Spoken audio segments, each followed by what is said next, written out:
So once Xampp is installed, you will find it among your applications. So if I click on this manager, it will open it for me, and it might ask you for your PC or Mac password, and then go to manage servers, and first of all you need to run the Apache web server. Click on start and wait until here it says running. And once here it says running, you can start your MySQL database. Click on check it, or click on it and then click on start.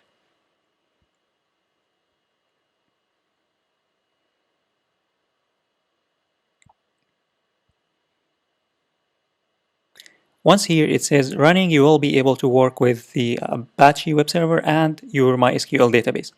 And by the way, if it forcefully goes back to stopped, either the Apache web server or the MySQL database, then you might need to restart your PC or your Mac.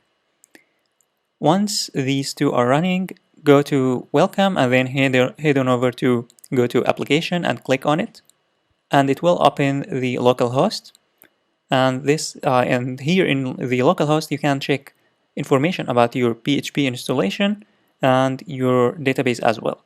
So if I go to phpMyAdmin, it will open phpMyAdmin, where I can manage my databases and tables and do operations on them.